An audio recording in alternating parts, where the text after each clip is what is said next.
What's cracking, big dogs? Welcome back to the HQ. My name is Nicholas. Welcome to the channel. If you are new, this is Big Dogs Gotta Eat, BDGE Fantasy Football. We are we're getting into Friday right now, which means it's our mock draft video. We're doing a 2019 live fantasy football mock draft video presented by Draft.com. It's June, and guess what? That means the beautiful, beautiful, sweet partnership between Draft.com and myself and Big Dogs Gotta Eat is official. We're officially partnered up, and we're going to bring you beautiful, gorgeous, as Action Bronson would say, precious content all summer long. So every Friday, you're going to get a mock draft from me on Draft.com.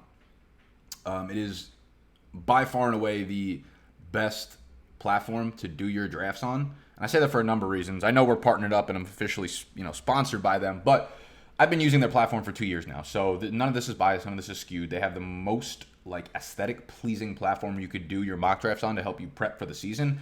And I say that because when you do mock drafts on ESPN or Yahoo or any of these other places, by the time you get to the third or fourth round, 30% of the people dropped out. By the time you get to the seventh round, it's literally you and Rick drafting against each other. Everyone else is taking kickers and defenses and shit. That's why you get on Draft.com, and it ain't like that because the buy-ins are $1 a piece, which you might be like, I don't want to pay $1 to mock draft. But one, you can win the money back, right? You could win. Two, everyone who puts $1 in automatically says to themselves, okay, now I have to take this seriously, right? So all of the ADPs, the average draft positions, the players getting picked are going, in their serious spots off the board. Let's get into some player analysis before I jump back into Draft.com, the platform. First four running backs off the board: Zeke, Barkley, C-Mac, Kamara. No different than pretty much any draft I've seen so far this summer. It's those four guys. They're pretty much in a tier of their own. I am working on the next week's video, Monday. So the next video you watch pretty much will be my running back rankings, top 20 or 25, broken down by tiers. And I will break down the running backs a little bit more in depth. So we've had those four guys go off the board. Again, they're all in a tier together. So for me, it's not necessarily a big problem where you want to go with those guys. I'm up right now. I have the 108 pick, which seems to be like the same pick I have every single time I do one of these mock drafts, unfortunately. 108 gets a little messy because I personally don't love taking a wide receiver with my first pick. I want some kind of workhorse running back, but once you get past, that first tier, then maybe like Melvin Gordon, it's tough to say that one guy is outright better. I like Devontae Adams here, but I like Joe Mixon if I'm going to take a workhorse at this spot. I like Joe Mixon a lot more than I like Le'Veon Bell. I think he's, at this point, I would rather have the situation that he's in with an upgraded offensive line, a new offensive coordinator and head coach going in. I'd like to have the running back that's not playing under Adam Gase. We'll put it that way. And the one who's not older, Joe Mixon's 22, 23, coming off of his breakout year, so he's only getting more and more into his prime. I don't know why you would assume he would take a step back after last year. If anything, this new head coach, this new offensive coordinator, is coming over from the McVay tree, which tells me that, the NFL actual version of the Bengals might be shitty, but they're going to be a more high-tempo offense, and that means more plays, more offensive snaps. So I like what we have here for Mixon. So I take Mixon there, and then, the thing about it is, anywhere from 109 up to almost 207, 208. See you ladies later. Sorry, that was a line from Harold and Kumar. I don't know why that just came off my head.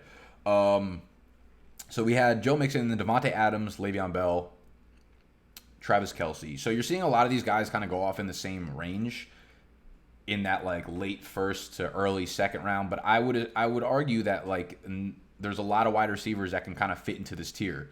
So if I'm choosing, where I get this question a lot, where would I like to be choosing if I could draft from any spot in the draft? I would really like one of those top four picks. I really, really would. I wouldn't mind one of the top six either, because you do get either a Melvin Gordon or D-Hop like we saw. But what George did right there, he paired Devontae Adams and Julio Jones. That's a monster pairing to have as your wide receiver 1 and 2. But at 2-3, going Joe Mixon instead of Devontae, right? But getting Joe Mixon instead of James Conner or Gurley or whoever else is a big tier step up in my opinion. So it's would you rather have Devontae Adams and Todd Gurley, or would you rather have Juju Smith-Schuster and Joe Mixon? And for me, the easy pick is Juju and Joe Mixon. So I think it's a little bit of strategy in terms of figuring out the delta, figuring out the tier differences, right? Tiers are so massive in terms of drafting and properly valuing players. And what I mean by tiers are like those first four running backs are in a tier of their own, right? So usually if they're in a tier of their own, that means like when that tier breaks up, another position ranking kind of moves in, right? Like the wide receiver 1 tier means that they're like next up in terms of overall rankings. So these running backs kind of all have the same value and they're interchangeable from 1-1 to 1-4. But then once you get to running back 5, it's like that guy does not have the same value as the top 4 backs, so he shouldn't be taken within that tier. They're not really interchangeable, if that makes sense, right? It's like almost the opportunity cost or the replacement value of the next guy up on the board. I'm interested to see how far Todd Gurley is going to drop. I don't think I've actually witnessed him drop into the 3rd. Oh, there we go. So we went Joe Mixon, we went Juju. I have talked about Juju so many times in my videos so far. I am so high on Juju Smith-Schuster. There's no reason not to be. He just had one of the most dynamite sophomore seasons as a 21-year-old. Again, same thing with Joe Mixon. Like, why would you ever assume that he's going to regress? He had the 4th most targets in the entire NFL with 166. Antonio Brown, who had the 2nd most, 169 targets, is now gone. Yeah, obviously I'm not expecting 169 targets to go to Juju Smith-Schuster. But we can assume that with Antonio Brown there, he had 166. Let Juju take 10 of them. Let Juju take 10 targets and you're looking at 176. That is usually good for the league in targets. On the average year, that's the number 1 target leader in the NFL. Sometimes you'll have Julio or D-Hop just go for 180 or 190, but that's the outlier, right?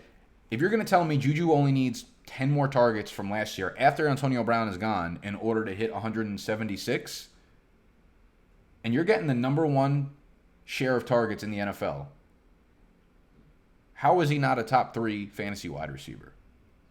I just don't see a lot of downside.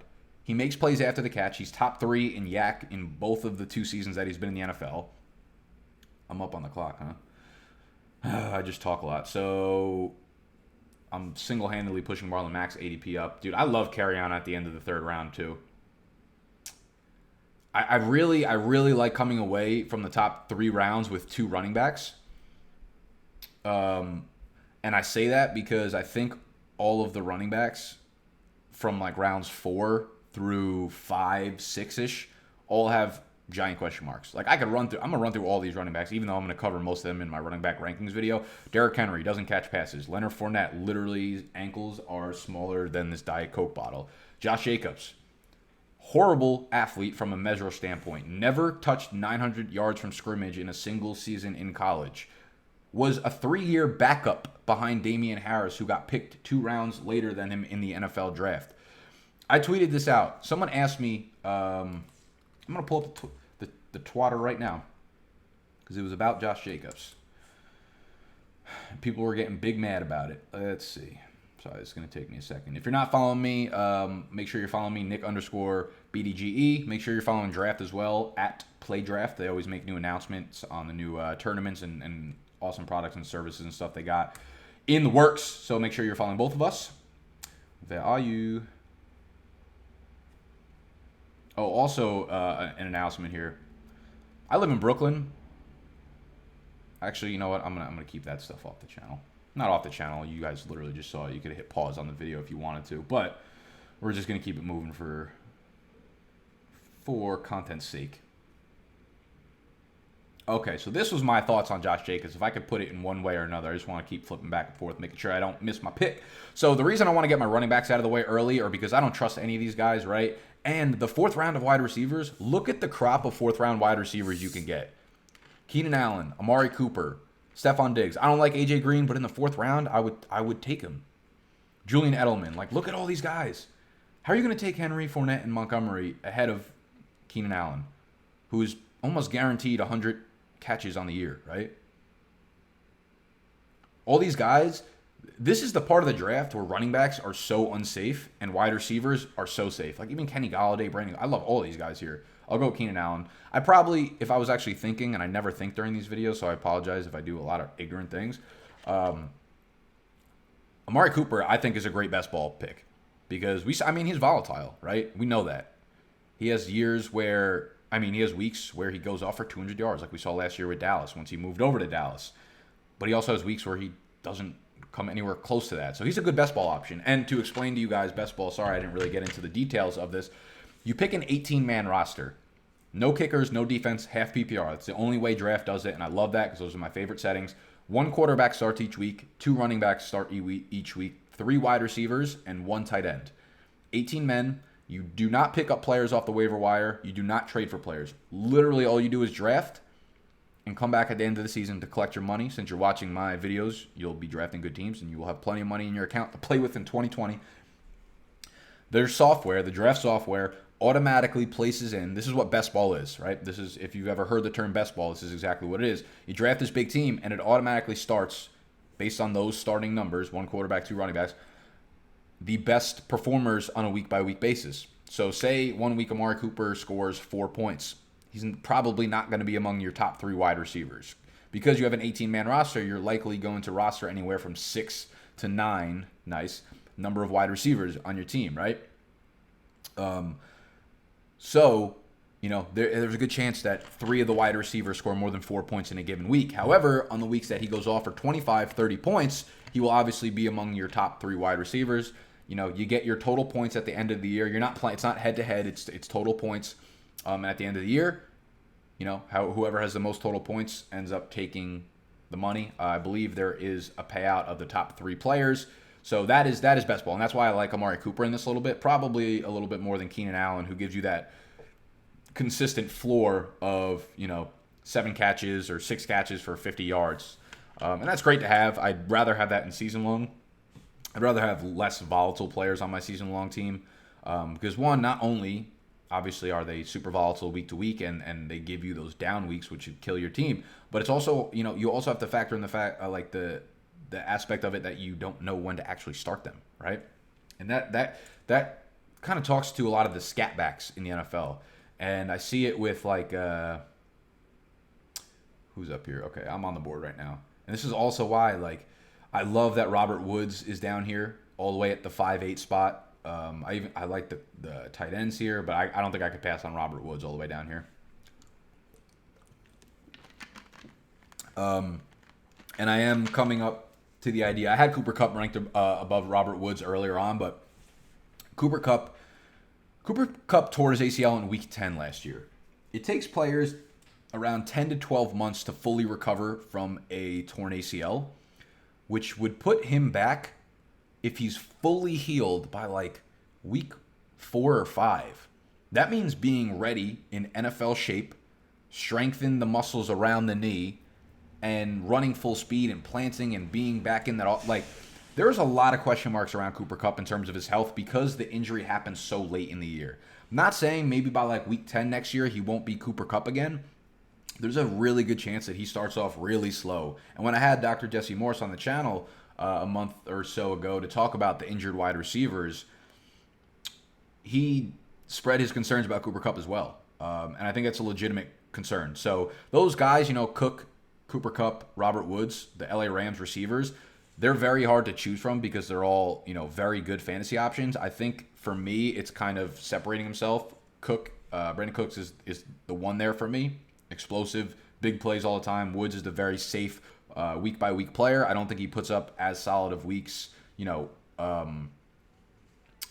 with all the movement at wide receiver with the injuries and stuff. But Cooper Kupp, because of the injury, if he wasn't injured, full health, I like Kupp a lot, and I think he's probably the most underrated. And if he's the cheapest, he's the one I want. But with the ACL, coming back from the ACL, he scares me. Now this 6th pick, this is where I start looking at tight ends, and this is where I start looking at quarterbacks. I fade them pretty much until the 6th pick, if not the 7th, 8th, 9th pick, almost every time. However, I really like O.J. Howard here too because he's kind of boom bust. I like Evan Ingram. I like Hunter Henry. I like any of these guys, but none of those 3 guys, I think they're in a tier by themselves. None of them will drop to me in the 7th round. What I'm noticing a lot is pretty much, let me go back to the beginning of the draft. And I've said this throughout the last couple of weeks of videos that I've had with Best Ball. This is only a 10-team league. This ain't a 12-team league. 10 teams, and George Kittle and Zach Ertz are not making out of the 2nd round. George Kittle at 2.6 is way too early when Michael Thomas, Odell, Dalvin Cook, even Mike Evans is still on the board. Like, I can't do that. So while I was saying in the beginning of the summer, like, I really wanted to escape the top 3 rounds with either Kittle, Ertz, or Kelsey, you can't do that anymore, right? Because you have to pay up. You got to pay a premium for them. So rather than take, Kittle or Ertz with my second round pick, I found myself fading that, grabbing the second round Juju Smith-Schuster so I can feel better about my skill players, and then taking an O.J. Howard or an Evan Ingram or a Hunter Henry in the 6th, 7th, 8th round. I found that to be the best strategy. That's if those 3 tight ends all go off in the second round. If they ended up falling to the 3rd round, I do really like snagging them there, but I don't want to give up a player of Michael Thomas or Odell Beckham's upside, their caliber for that tight end in that spot. I think it's just a little bit too much to give up on.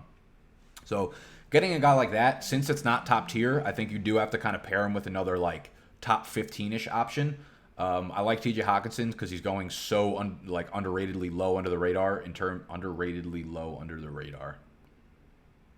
Is that would that work as proper English? Like, is that a thing? Underratedly low. Y'all get the point though. Like, TJ Hawkinson's gonna end up being a top 10 tight end this year in fantasy in Detroit, but you can get him as like tight end 17. So I liked pairing him with O.J. Howard or Evan Ingram. I like Dallas Goedert too. I think he's going to get a lot more play time in Philly. I think he had like 5 or 6 weeks where he was a top 10 tight end last year. And that's perfect for best ball because you don't have to choose the weeks in which you start him. So the weeks that Dallas Goedert goes 3 for 44 and a touchdown, like, he's going to end up being a top 8 or top 10 tight end. And that's what you look for. You're in a 10-team league, right? You're in a 10-team league. You want to make sure that your trio or your duo of tight ends, like, one of them is a top 8 scorer, and that will be okay for you. But if you have a week where, like, you have a tight end 14 and like a tight end 22, that's going to be a big drop off in points in comparison to your other opponents, like, in the league with you. You know what I mean? Like, they get a big head up on you. And that's why, I still like Kelsey in the second round, but that's always where I saw his value. Like, even like late first, if you want to do that. Late first, or I've seen him go anywhere. He's usually like the number 10 to 12 pick, somewhere in that range almost every time. And I like that too because I also think, like, the smaller the league that you're in, and most people don't play in like 8 or 6 man leagues, but the cool thing about draft.com is you could play in a 3-man league. So if you're just like bored real quick, right, you want to hop in a $1 3-person league and like just knock that out in 10 minutes, you could do that. I think the smaller the league is, the better it is to have an elite tight end, because there are very few options that are good to have in your lineup at that position. Whereas the smaller the league, right, if you're in a 3 or 6, you could do a 3-man, a 6-man, an 8-man, and a 12-man. I believe those are the different options on draft.com. The smaller the league, everyone's going to end up having good running backs and good wide receivers. But if you grab Kelsey, even if you go, I'm not even mad at the 2 tight end approach if it's a 3, 6, or 8-man league, because that really kills you the rest of the teams there when it comes to the tight end position. So we're in the quarterback range. We're down in the 7th round. We still have all 3 elite options here. So there's only 2 people in front of me before I get back to my other pick. So I'm not going to go with the quarterback yet. Tariq Cohen, man, at the 7-8, I love that. I don't have a lot of shares of Tariq Cohen. So when he drops me at value, I get really excited about it because he's a perfect best ball pick, man. He's someone that you don't want to have to decide when to start him. But in this kind of league, you don't have to decide, right? Tariq Cohen finished as half PPR, RB 13 overall. Let's see where that edges out to on points per game. FF Today is a really good website to find like stats on anything fantasy. So if you go to fftoday.com, this is the homepage. Click on stats up here, and then you can go to whatever position you want, running backs. And don't forget to, oh man, there goes two of the quarterbacks. That's what I was going to do. Hopefully they don't go with both quarterbacks here. I want one of these top 4 quarterbacks in the first 7 or 8 rounds. It's like clockwork. You'll hear me say that every single week pretty much. And the first 4, Patrick Mahomes, Deshaun Watson, Andrew Luck, Aaron Rodgers. Those are my top 4 right now. A lot of people are getting cute with Baker, and I understand it. I think he's going to have a monster year. I think this is going to be like his breakout year. But in terms of like actual fantasy statistics, I don't think he'll be that much better than Matt Ryan or even Kyler Murray, Carson Wentz. So there's no reason to go like 5 rounds ahead of him for those guys. Aaron Rodgers, though, has that 45 and 4,500 yard upside. And I meant 45 touchdowns. So I'm really glad I got Aaron Rodgers there. The other thing too with Baker, I was looking at some player prop bets. If anyone has, I can't find like a good, really updated website. I think this was updated as of April 29th, so this is still like over a month ago. These are player props for this year. This is on LasVegasSportsBetting.com. Then you have to go to NFL player props, NFL football. I don't know. Find it. It's not that difficult. So they have different prop bets, and prop bets are basically like season statistics for a specific player. So Kyler Murray, Vegas says the odds are for him to either him to throw 14 and a half touchdowns. So you'd have to bet, it's on the edge of 15 or 14. It's the even odds there. So Vegas has him pegged for 14 and a half, 3,200 passing yards, 475 rushing yards, 19 and a half passing yards. I thought it was interesting. They had a couple for Baker. So their over-under for Baker is 4,200 passing yards, 29 and a half passing touchdowns, 15 and a half interceptions. Like, those are great numbers for a sophomore quarterback. However, those are not incredible numbers for a fantasy quarterback, right? And obviously Vegas odds aren't the end-all be-all, but they give you a pretty good projection of like what's, if you're being realistic or not with what you think. For people who are like, yeah, Baker's going to throw for 5,000 yards and 40 touchdowns, 2020, not 2019, all right? So if you were to throw for, let's say, 4,200 yards and 29 touchdowns, let's see like what other quarterbacks were around there. 4,200 yards. Okay, so Kirk Cousins last year, 4,300 yards, 30 touchdowns, less interceptions. So these are all like basically better numbers than Vegas had Baker Mayfield pegged for. And Kirk Cousins was a quarterback 9 last year. So I think that's very reasonable for him to finish within like the 6 to 10 range, right? And I think that's probably what will happen. But when you have to start paying like quarterback 4 price for Baker just because you want the breakout here, that's probably unrealistic. That's why I'm fading him. But in Dynasty, he's probably like my quarterback 2 or 3. I'd go Patrick Mahomes. I think I would still take Andrew Luck over Baker Mayfield, to be honest. But back to Tariq Cohen. Sorry, I'm always all over the place. Shout out Adderall. So Tariq Cohen is... Oh, and also, once you get to this, make sure you filter it to the correct point scoring for your league or whatever. They have standard, they have PPR. I go to Yahoo. Yahoo's normal settings are half PPR. So when you do Yahoo, this is all half PPR stuff. And the automatic filter is for overall fantasy points. I like to go to fantasy points per game. I think it gives you a better outlook on things. Tariq Cohen was the RB 18 in fantasy points per game. You can probably exclude Leonard Fournette because he played only 8 games. So around RB 17. Oh shit, I'm on the clerk.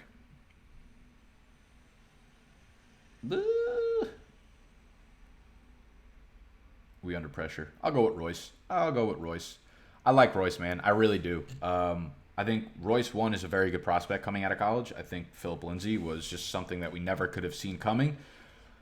But Philip Lindsay is under a brand new coaching staff, right? And he's sitting out until training camp, which means all of these OTAs and all of these voluntary practices and stuff. Royce Freeman is going to be running with the ones, making his impression on the new coaching staff, while Philip Lindsay is not. Philip Lindsay is also very small. He was bad down the stretch. He got hurt down the stretch. It's very hard to see him continue to get a big workload and be able to produce at the level he did and stay healthy. So I like Royce Freeman. One, because Philip Lindsay is not going to be able to hold up over the long season. Two, because I wouldn't be surprised if he ended up like at least starting the year as the 1B to Lindsay's 1A. So I think he has a ton of value, and he has that workhorse upside because we saw him get 20 touches in Week 17 when Philip Lindsay was out. So if Lindsay's out, Royce Freeman like legit turns into a workhorse there. So we had Mayfield, Ronald Jones, Sterling Shepard, Jared Cook. Look at George. George, you've been hanging around me way too much. George is in the Go Fade Me Dynasty startup. And I just give him all my tips and tricks. Shout out to George. So since we have a good quarterback, we have a good tight end, I still like pretty much fade them until the later rounds. Big fan of Geronimo Allison right now in the 10th round. I think with the Green Bay Packers, they really didn't make any moves this year in the offseason. Obviously, they brought in Matt LaFleur to run the team, but in terms of weapons, they're, I guess, satisfied with Geronimo Allison, Marquez Valdes-Scantling, Equanimeous St. Brown, Jamon Moore, even though he literally didn't do anything. The only offensive piece they brought in was Dexter Williams, a 5th-round running back, who I think will probably compete with Jamal Williams. He's a very good stash. You can grab him in Dynasty right now. But from a wide receiver group, Geronimo Allison was the clear-cut wide receiver 2 there. And he was playing very well over the beginning of the year. Finally, we will finish up with Tariq Cohen. If you look at the game splits, right, 5.6, 3, 8, 27, and then he went on the stretch of ridiculous numbers, then all the way down to 2, 13, 4.5. So he's a guy you don't want to have to decide because you don't want to throw those 2 points in your lineup, sit him, and then he gets you 13 the next week. Then you play him, 4.5, then you sit him, 15, 25. It's like ridiculous. So he's amazing in best ball. With Geronimo Allison, he has not been able to play like anything close to a full season yet. But when he was there last year, this is fantasyinsiders.com, by the way. You could filter for snap counts and things like that, which you will also be able to find in the Big Dogs Draft Guide, which drops July 1st. Get my 250 rankings, my positional rankings by tiers, my top busts, my top sleepers, all very, very, very, very much in depth, as well as like a monster market share worksheet that I'm working on right now. So target market share on your team, reception market share, receiving touchdown market share, carry market share in terms of NFL leaders as well as leaders on your team. It's a very cool tool. Actually, I could probably bring it up for y'all right now, even though no one really wants to see that shit, I bet. But the point being, if you look over the first 4 weeks of the season, actually Randall Cobb was getting some play, but Geronimo Allison was the number 2 on the outside, right? 70%, 80%, 75, 74. So he was the clear number 2 before getting hurt. And if you look at the numbers that he was actually putting up, where's my man's Allison? Number 31 receiver. And if you took out the Week 8 game where he got hurt again, he was probably even much higher in points per game. He was probably around, wide receiver 24. He was probably a top 24 wide receiver. The problem, of course, is that Geronimo Allison, if you look at the game count, 7, 11, 5. We have not seen him over a full season. But, I feel like in the 10th or 11th round, especially of a best ball draft, he's worth the risk. Because if he ends up playing 12 or 14 games as a wide receiver 2 with Aaron Rodgers, you're going to get good numbers. Like this is pretty much 4 games right here. 20 catches, 300 yards. And if you multiply that by 4, statistically paced out to 16 games, that's 80, 1,200 yards, 8 touchdowns. Now, we don't like to just extrapolate small sample sizes, so probably cut, 10 or 15% off that. But still, for someone you can get in the 10th round for those kind of numbers, I'm a fan of Allison here. And I'm also on the clock again. Oh, Lord. Terry. Funches, what you doing, girl? I haven't taken Funches in like 18 years. But I do a lot of these drafts on bestball.com, on draft.com. I do a lot of these best ball drafts on draft.com. And they're always with you guys. Again, so if you want to draft with me, get onto draft.com. You can go draft.com/BDGE. If you use the promo code BDGE, you'll get $3 to draft with. Add me, Nick Ercolano. I will add you back, and then I will invite you when these drafts start up. If you are very attentive on Thursdays, because I film these on Thursdays, they go out on Friday, you'll wait for the invite where it says Friday's YouTube video. Nick invited you to Friday's YouTube video. Woo! You could join me and get into this draft, and then I can talk shit about your team. Honestly, let's break down some teams so far. I want to look at some people's. George, you're first. I'm going to absolutely demolish you. So I actually know like 3 people in this draft right now. I don't really personally know them, but I kind of know them. After I make my pick, we'll do that. So we'll see what quarterbacks and tight ends are on the board. Because I have my quarterback 1. Carson Wentz, I think, is just a stupid value all the way in the 12th round. So I still like him here. I think he has like legitimate top 3, top 5. Not even upside, because you could just say that for like 19 different quarterbacks. But I think there's like a decent likelihood that he ends up back there, right? There's no limitations. He's completely, fully healthy for OTAs right now, and he's practicing. So I like Wentz as my quarterback too. And now that I have Rodgers and Wentz, was it Rodgers? Yeah, Rodgers and Wentz, I'm good. I'm not taking another quarterback there. So the rest of my roster is running backs, wide receivers, and tight ends. Let's look at some other people's rosters. Let's look at Scott. Scott, you love Lamar Jackson. It's actually out of control. So Scott went very heavy on the running backs, as you could see. I actually really like his team. Melvin Gordon, Nick Chubb, Marlon Mack. That is a beautiful running back stack. Amari Cooper, Sammy Watkins, Christian Kirk, Dante Pettis. I tell you what, Scott's spending a lot of time around me too. He's starting to learn after all those miserable trades in the Dynasty Startup League. So he has a really strong core of wide receivers and running backs. Took Kyler Murray. I absolutely love Kyler Murray in best ball drafts. I haven't been able to really get him because I feel like he's going pretty high. And I would still rather like a Carson Wentz in round 12 than a Kyler in round 10 or 9, wherever he went. But I like that stack of Kyler and Christian Kirk. I think Christian Kirk is definitely the wide receiver to own there in Arizona. He was on his way to a breakout year last year before he got hurt. And he was someone who was a very, very high-level producer in college. He broke out at a super young age. And you can just see how explosive he was last year in that absolutely, like, miserable Cardinals offense. So if someone can look good in that offense, just imagine how good they'll look in a normal offense, which is what the Cardinals should be this year. He also got a top-tier tight end in Ingram. And I don't mean top tier, but at least like top 8, like someone that you could trust in your lineup. Good backups in Austin Eckler. I think Austin Eckler is super underrated. Rashad Penny has workhorse upside. Chris Carson's going through some kind of knee scope that Pete Carroll will never tell us anything truthful about. It'll be like a week before week 1, and Pete Carroll will be like, yeah, Chris Carson will be a full go, even though he hasn't been on the practice field yet. So you can't trust anything that comes out of his mouth. So as far as any injury concerns on the Seattle, whatever the injury concern level is for them, ramp it up. Ramp it up, lock it up. It's hot as shit in here. You know why? Because we got this AC unit, but it's a window AC unit. It's not it's not a window AC unit. It's a portable AC unit. So it's one of those where you have to I don't know if you guys can see that, but you stick the pipe through the window, but it's super loud because they don't really come in not loud versions of it. Let me make sure you're still on me. Yeah, you are. How you doing, guys? Mwah. It's super loud, so you guys won't be able to hear me if I keep it on during the draft. I turn it off, and it's like 85 degrees out today, so I'm sweating right now. You see what I do for you guys?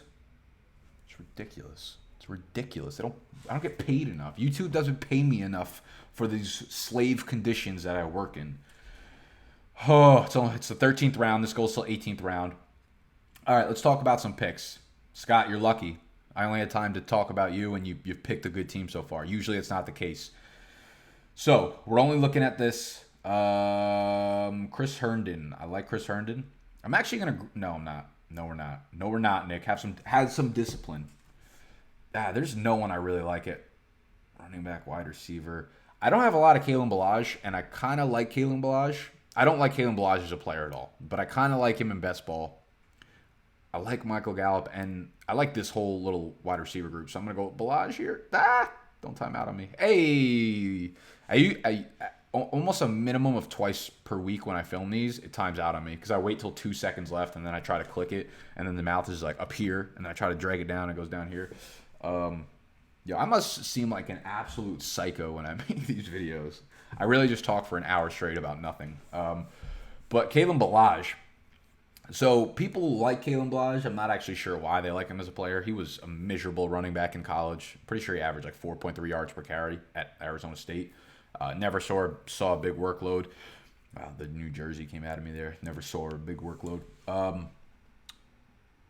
Now Frank Gore's gone, though, so the opportunity in that backfield is, there for the taking. I think Kenyon Drake will be the guy, but they're not going to use Kenyon Drake like a workhorse. They're not going to give him 20 touches a game. He got 3 carries a game last year, guys, in multiple games, right?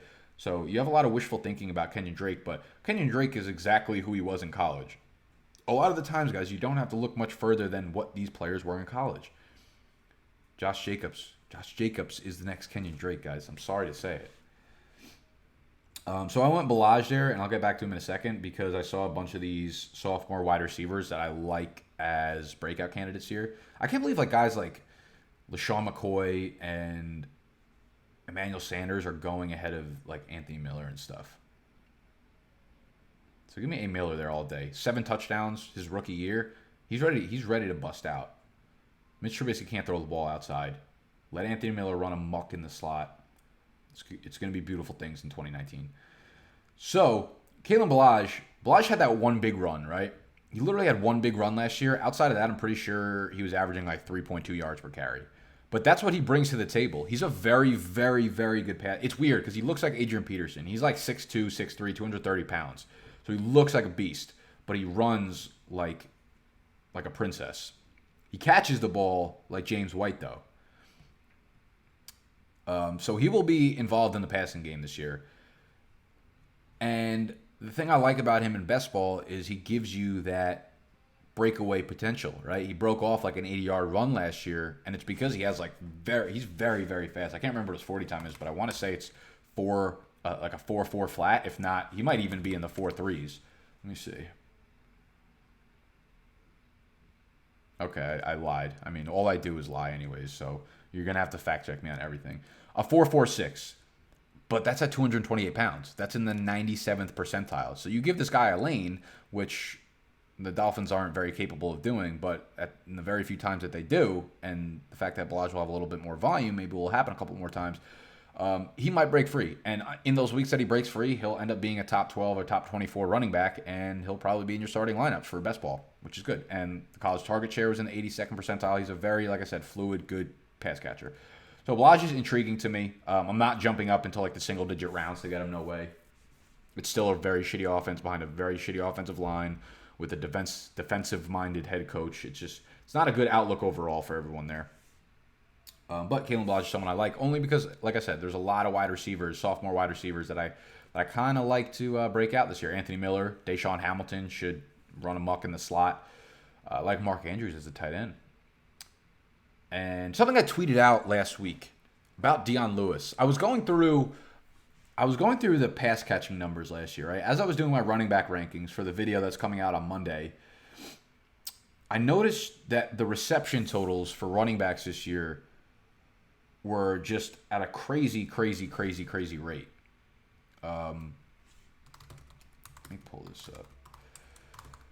And what I did was pretty much, I went back over the last, I think it was 8 years or something. I went back over the last 8 years to look at the average running back reception totals. So what I did was average out like whatever running back had the fifth most receptions from 2017 to 2010, whatever running back had the 8th most, the 10th most, and I forget exactly which numbers I picked, but I wanted to compare them to last year's. Let's see where I have it. Okay, this is the thread. Let me just make sure I'm not up. I'm about to be up. Let me make my picks. So we're in the 16th round. I still have to get a second tight end. And since I didn't get an elite tight end, I might go with multiple tight ends. Do I like Kyle Rudolph? No. Still wouldn't be surprised if he got traded. I wouldn't be surprised if he got that extension and then got traded, similar to like OBJ. I want none of these veteran tight ends. Like, I don't know why people... Oh, yeah. ASJ, too. I love all the people that just leave me comments about Austin Seferian. Every offseason, we get people saying that this is the year Austin Seferian-Jenkins does it, and then he gets cut. I don't like Noah Fant in redraft whatsoever, but I have literally no best ball stocks of him. So I like to diversify. Since I do so many drafts and I draft with you guys so often, I just like to pick players. If I realize that I'm not picking a player that often, then I'm like, I need to diversify, because if he has a big year, if I'm wrong, which will happen very often, so take my analysis for what it's worth. I just try to give you unbiased big facts.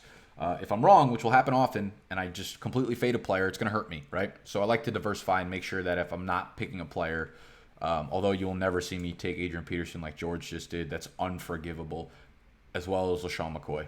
Don't take these 38-year-old running backs and tight ends, guys. I hope someone takes Jordan Reed, Jimmy Graham, and Greg Olsen right now. That would make my day. George, do it. George, do it. I'm actually going to hit him in the group me right now and tell him to do it.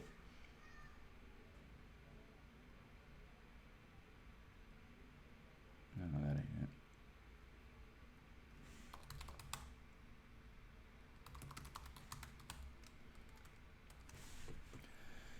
Fuck, he already picked. Damn it. Deebo Samuel, I kind of like that. One of the other odds on Las Vegas betting site, whatever it was, .com, was the rookie wide receiver to lead the league in receiving yards. Marquise Brown was actually the favorite at plus 110. And then it was N'Keal Harry at plus 200, and then Deebo Samuel plus 200. So those are the top three per Vegas in leading the league in rookie receiving yards. Marquise Brown and then N'Keal Harry and Deebo were tied for each other. So Dion Lewis, the thing I was saying about Dion Lewis is last year was a historically high year for catching passes as a running back. Over the last 8 years, the RB5, and not RB5 in fantasy, just the RB5 in terms of the number of receptions that the fifth highest running back total has had, was 58. The RB8, 52. The RB10, 49. However, last year, RB5 at 77, the RB8 at 63, the RB10 at 59. So in all three spots, the running back last year had at least 10 more receptions than the average of the prior 8 years. So Deion Lewis had 59 catches last year. That would have normally, as you can see by the tweet, that would have normally ranked within the top 5, like comfortably within the top 5 and above where the average RB5 was. So people are forgetting about a guy like Deion Lewis who sits in a backfield with Derrick Henry who literally doesn't catch passes. But keep taking him in the second, third round. Please keep doing that. Deion Lewis is still going to be involved catching passes, 55, 60 catches, and will probably rank again in the top 5. And then next year, people are going to start picking him again like the 8th round. That's what you don't do with these scat backs. You don't buy them after they had their breakout year. You wait for them to fall back like a Deion Lewis, who's going to catch 55 to 60 passes this year, get him in the 15th round, rather than paying a 5th round price for James White, right? Who's going to go back to having his snap share deducted now that Sony Michel, Rex Burkhead, Damian Harris are all there. Speaking of, I forgot about Damian Harris, and we know that Sony Michel is not reported to camp yet and not reported to OTAs because that knee issue is bubbling up again, and that goes back to the point of that mid-round of the running backs that I never even finished talking shit about.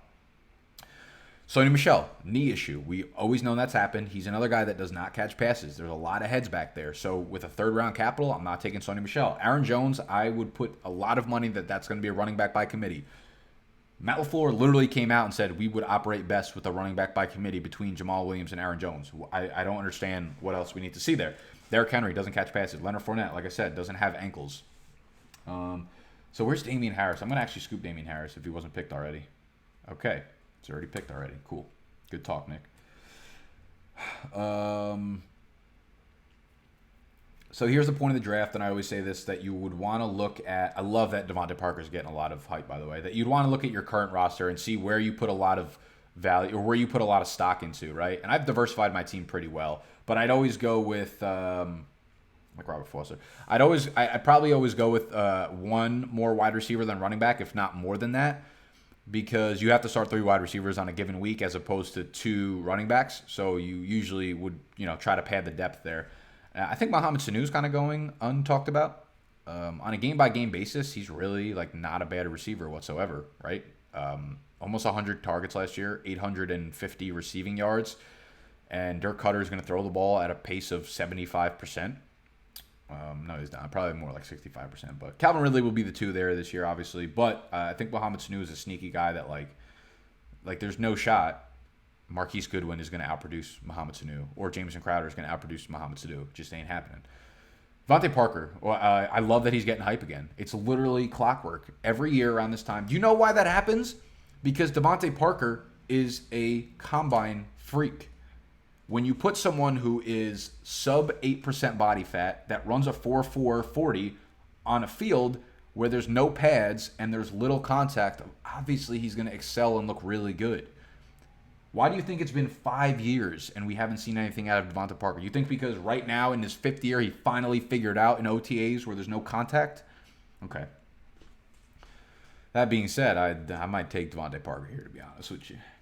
No, but I'll look at my team and I'll say, where am I weak or where have I invested heavily? So the running backs, Joe Mixon, Kerryon Johnson, Tariq Cohen, Royce Freeman, Kalen Ballage. I think I could actually use some help at running back. So I might go 7-7, even though a lot of people would probably like to go with 8 wide receivers or 3 tight ends here, because my tight ends are O.J. Howard and Noah Fant. O.J. Howard is a big injury risk. He's finished both of the last years on the IR. And Noah Fant is a rookie that's not in a particularly great situation. So I just convinced myself to take a tight end instead of another wide receiver. So we're going to go Ricky Seals-Jones. And there's a reason behind the madness here. I'm going to see if I could find the tweet that I put out. I'll just go with Ricky. Okay, yeah. So last year, obviously he was horrible, but so was the entire Cardinals offense, right? Ricky Seals-Jones ranked 10th in target share among tight ends.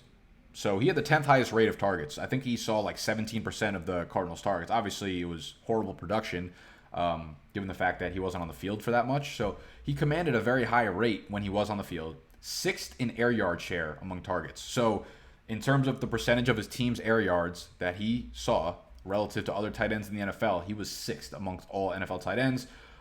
He only played on 58.8% of snaps, which was 34th among tight ends. Single worst catchable target rate, 64.3 among 44 qualified tight ends. He saw a total of 70 targets last season. 25 of 70 were deemed uncatchable. Uncatchable. He ran 16.8 receiving routes per game, but he was targeted on 27.7% of the routes that he ran. That is a ridiculously high rate, and it makes sense given the athleticism and the advantage he has over linebackers and safeties that are trying to cover him. So while everyone was getting hyped about Ricky Seals-Jones last year, and he was someone that I pegged as possibly a sleeper, the situation just killed him. And I wouldn't be surprised if we saw a little bit of a bounce back for Ricky Seals-Jones. Like, those numbers are very suggestive that he was way better than the numbers suggested last year. Like, when you get 70 targets and 25 of them are uncatchable, what are you going to do realistically? Like, you're not really going to be able to put up numbers. That team was horrible at scoring, hence his one touchdown. And this is going to be a high-flying offense. Cliff Kingsbury wants athletes in his system. That's exactly what Ricky Seals-Jones is. He's a wide receiver converted tight end. He's a guy that can stretch a field, throw him into that lineup with Christian Kirk, with Fitz, with Hakeem Butler, with Andy Isabella, and they're not going to be able to be stopped. They're going to be the worst NFL team that scores 30 points per game in the history of the NFL. It's going to be fun to watch. So I like Ricky Seals-Jones as one of the last picks in the draft. Let's take a look at my final team. Again, guys, if you want to draft with me, draft.com, or they have the beautiful draft app. I always draft on the actual draft app. Sorry, hold on one sec. I always use the draft app to draft because it's so aesthetically pleasing. It's so good. I haven't had an error on the draft app in like over 2 years, to be honest with you. But I do these obviously so you can see my screen. So download the draft app, right? It's literally just called Draft. Follow them on Twitter at PlayDraft. And add me, Nick Ercolano. Use promo code BDGE when you sign up for $3 to draft with, and I'll hit you up, baby. You can literally deposit $10 and you'll be able to do 10 mock drafts over the course of the next 2 months, and you'll be prepped for your fantasy football draft. So we got Aaron Rodgers, Carson Wentz as our quarterbacks. I think when you have two solid quarterbacks like that, there's no need to grab a third one. Joe Mixon, Kerryon Johnson, who, I put a poll out the other day, like, if Kerryon Johnson plays a full 16, where does he finish as a running back? And 75% of you guys said top 12. But he's being picked as like RB20. So that sounds like injuries are your biggest concern for Kerryon, and that's not a big concern for me. The MCL issue he had last year was cleared by last year. But they were such a bad team. Their record was so poor that there was no reason to throw him back into the mix. So he's fully healthy, and it's not like he's dealt with injuries throughout college and he's like an injury concerned guy, whereas like Leonard Fournette is clearly someone whose ankles and hamstrings and things we need to worry about. So Kerryon Johnson, I fully expect to stay healthy this season. And if he does so, if 75% of you guys think he is a top 12 running back if he stays healthy, then you should start picking him, within the top 15, 18 running backs, guys. Joe Mixon, Kerryon Johnson, Tariq Cohen. Normally I wouldn't love to have him as my RB3, but in best ball, great. Royce Freeman has the upside, Kalen Ballage, Dion Lewis. I really think Dion Lewis is going to surprise a lot of people. Not going to surprise me, but I think by the end of the year, you're going to look back and be like, wow, Dion Lewis shouldn't have been so slept on. But I think the numbers are kind of right there in front of our faces. I really like my wide receivers, even though I kind of waited on wide receivers a little bit. Still got Juju, Keenan Allen, Robert Woods as my top three guys. Geronimo Allison, Devin Funchess, Anthony Miller, Robert Foster. Devin Funchess is one I didn't really talk about. And I'm not expecting him to play like a monster role in the Indy's offense. But, I mean, we've seen that Andrew Luck loves to use the tight ends in the red zone. He doesn't like to use T.Y. Hilton. So it says to me that he likes using his bigger targets, right? And I think he'll give Devin Funchess a bunch of chances to go up and get fades and things like that, because Funchess is huge. He's still very young, too. It's not like Funchess is on his way out of the league. He's still like 25 or 26. So it would not surprise me whatsoever, especially if Jack Doyle has been hurt. Eric Ebron just underwent groin surgery. If one or both of those guys are hurt, Devin Funchess is going to play a monster role in this offense. And he could definitely end up finishing with like 8+ touchdowns. So I like him in best ball as well. Tight ends, we went O.J. Howard, Noah Fant, Ricky Seals-Jones. That's the final team, guys. If you want to draft with me, draft.com/BDGE. Use the promo code $3 to draft with. Subscribe to the channel if you're new. Hit that thumbs up button if you enjoyed. For all the people that are finding this through Drafts audience, welcome. Again, my name is Nick Ercolano. Put out a lot of fantasy football content. I like to put out some lifestyle content as well, vlogs, capturing the behind the scenes of me building up my brand and the business and the marketing and my life and me. Why do I speak so fast? Because I drink like 38 coffees a day, and you'll see that in my vlog. So that's going to be it for this week's episode. I hope you enjoyed, and I'll see y'all on Monday for the running back rankings video. Peace.